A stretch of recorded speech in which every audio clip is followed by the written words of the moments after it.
यार राहुल, कैसे हो? चलो कहीं घूमने चलते हैं। हाँ ठीक है। कहाँ चलेंगे? कहीं पहाड़ों पर? अच्छा आइडिया है। ठीक है, मैं बस की टिकट बुक करवा देता हूँ और अच्छा सा होटल भी देख लेता हूँ। ठीक है भाई, लेकिन जल्दी करो। लाइफ में इतना स्ट्रेस हो गया है कि कुछ दिन का रेस्ट तो बहुत जरूरी बन गया है। राज का शाम को फोन आता है राहुल के पास। राहुल, मैंने टिकट बुक करवा दिया है। आज शाम की ही बस है। जल्दी से सामान पैक कर लो। ठीक है, सामान तो मैंने पहले ही पैक कर लिया है। अब तो बस शाम का इंतजार है, जब हम बस पकड़ेंगे और निकल पड़ेंगे धर्मशाला की ओर। शाम को दोनों दोस्त बस स्टॉप पर मिलते हैं और फिर वहाँ से निकल पड़ते हैं शिमला की ओर। सुबह होते होते ये दोनों दोस्त शिमला पहुँच गए, जहाँ ये होटल पहुँचे और वहाँ से निकल पड़े पहाड़ों पर घूमने। राज, यहाँ पहाड़ों पर कितना सुकून है ना। दूर दूर तक सिर्फ और सिर्फ पहाड़ ही है, और घूमने आए लोग भी यहाँ कितनी मस्ती कर रहे हैं। हाँ भाई, ये तो है। चलो कुछ खा ले। दोनों एक रेस्टोरेंट पे पहुँच गए। वहाँ इनकी रेस्टोरेंट चलाने वाले लड़के से दोस्ती हो गई, जिसका नाम जितेंद्र था। जितेंद्र, तुम यहाँ कब से हो और रेस्टोरेंट खोलने का प्लान कैसे बनाया? अरे भाइयों, मैं तो यहीं का हूँ। बस बाहर कुछ साल के लिए गया था नौकरी करने, पर फिर लौट आया और अपने यहाँ ही रेस्टोरेंट खोल लिया। पिछले 6 साल से यहीं पर हूँ। अरे लेकिन जितेंद्र, एक बात तो बताओ, रेस्टोरेंट ही क्यों?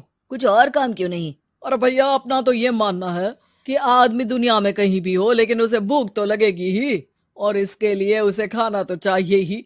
यानी ये धंधा कभी मंदा नहीं पड़ता, इसलिए ये काम शुरू किया था। लेकिन इस काम में क्या मुनाफा भी होता है या फिर बस ऐसे ही काम चल रहा है शौकियाना तौर पर?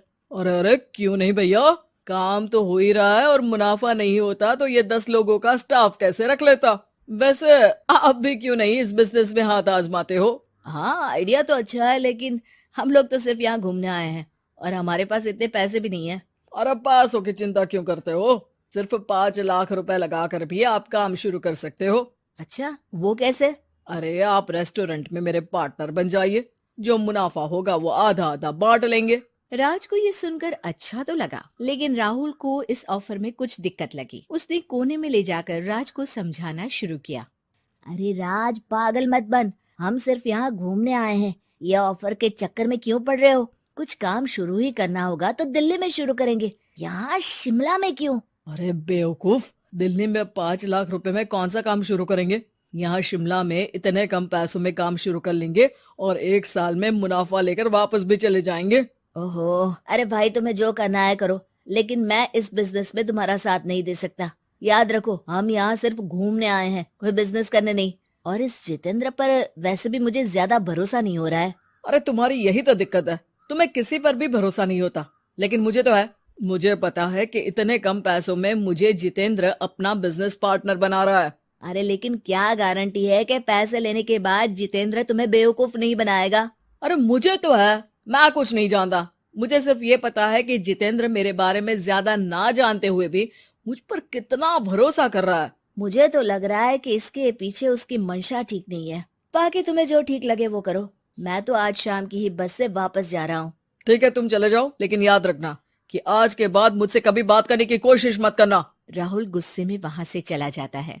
दूसरी ओर राज और जितेंद्र साथ में मिलकर काम करने लगे। राज ने अपने घर से 5 लाख रुपए ये कहकर लिए कि जल्द ही वो 2 गुने पैसे कमाकर 6 महीनों में लौटा देगा। कुछ दिनों बाद, भाई जितेंद्र, तुमने 5 लाख रुपए तो ले लिया है, लेकिन काम में बहुत तेजी नहीं दिख रही है। अरे भाई, काम में थोड़ा समय लगता है, चिंता मत करो यार। हाँ वो तो ठीक है, लेकिन मेरे पैसों का तो कुछ हिसाब दो। कहाँ लगा है तुमने? अरे बड़े आए पैसों का हिसाब मांगने वाले। वो तो शुक्र मनाओ कि इतने कम पैसों में मैंने तुम्हें काम पर रख लिया है। क्या कहा? तुमने मुझे काम पर रखा है? अरे मैं तो तुम्हारा बिजनेस पार्टनर हूँ। बड़ा आया पार्टनर बनने वाला। औकात देखिए अपनी, 5 लाख में रेस्टोरेंट खरीद लिया है क्या? ऐसा है तो मेरे पैसे वापस करो, मुझे तुम्हारे साथ काम नहीं करना है। अरे पैसे कैसे, वो सब तो काम में लग गए। अब तुम्हें वापस जाना है तो चले जाओ, कोई पैसा नहीं मिलने वाला है। राज को अपने साथ होने वाले धोखे का एहसास हो चुका था, लेकिन तब तक देर हो चुकी थी। उसे अपने दोस्त राहुल की याद सताने लगी, जिसने पहले ही आगाह कर दिया था कि इस बिजनेस में धोखा है, लेकिन अब तो देर हो चुकी थी। राज को अब कोई रास्ता नहीं सूझ रहा था। जितेंद्र भाई, मेरे पैसे वापस कर दो ताकि मैं लौट जाऊं। मुझे अब तुम्हारे साथ कोई काम नहीं करना भाई। ये सुनते ही जितेंद्र अपने कुछ साथियों के साथ राज पर टूट पड़ा और उसकी जमकर पिटाई कर दी। राज बेहोश हो चुका था। जब उसने आंख खोली तो उसे अपने सामने पूरा परिवार, पुराना दोस्त राहुल भी दिखा। सभी को देखकर राज की आंख में आंसू आ गए। राहुल, मुझे माफ कर दो। अगर समय रहता मैं तुम्हारी बात मान लेता तो आज शायद ये दिन ना देखना पड़ता। अरे शुक्र मनाओ कि जान बच गई। वो तो भला हो एक आदमी का जिसने मुझे फोन कर दिया था, तभी तुम्हारी जान बच सकी। मुझे माफ कर दे दोस्त, तेरी सलाह ना मानकर मैंने बड़ी भूल की है। अरे अरे भाई, मेरे हाथ मत जोड़ो। बस ध्यान रखना कि अच्छा दोस्त आपको हमेशा अच्छी सलाह देता है, इसलिए दोस्तों की सलाह पर ध्यान देना चाहिए।